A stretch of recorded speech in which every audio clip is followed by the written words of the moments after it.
क्या बोलते भाई लोग, जय शिवराय. उठलो बा सकाळी सकाळी, आंघोळ गिंघोळ केली. आज काही कामं धंदे काही होते नाही. चला म्हटलं धामणगावला जाऊ फिरायला.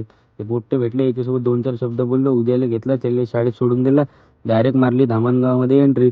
तिथं गमलं नाही तर मग मेन लाईन मध्ये गेलो फिरायला थोडंसं.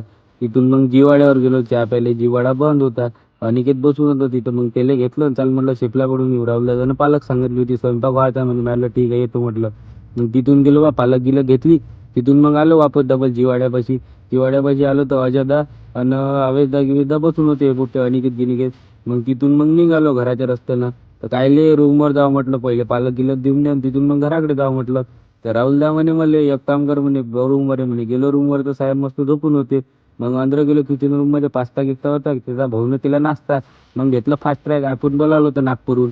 मग ते म्हणे चाल म्हणे मला तोंडीला जायचं म्हणे. मला ठीक आहे म्हटलं. मग तिथून निघालो आम्ही तोंडीला जायसाठी तिघ जण. बिलकुल बाकायदा तयारी गियारी करून मग गेलो भाऊ पेट्रोल पंपावर. पेट्रोल पंपावर गेलो, टाकलं ना 500 रुपयाचं पेट्रोल. आम्ही तर काय ऐकतच नाही पेट्रोल टाकण्याच्या बाबतीत. मग डायरेक्ट आलो ना बाबुडगावले, सिद्ध्या भाईच्या गावाले. तिथून आलो बा मग भूषण दादाच्या फांटेला. त्या आपला भाऊ आहे भूषण दादा.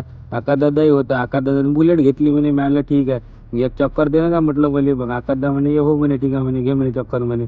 मग चालवली बा बुलेट. बुलेट तर चालवली एक नंबर होती. पोचलो यवतमाळमध्ये. यवतमाळमधून मग दवाखान्यापाशी आपल्याला काम होतं. आकादा आले काम होतं. मग काम घेऊन गेलो. तिथून गेलो नाश्ता करायला.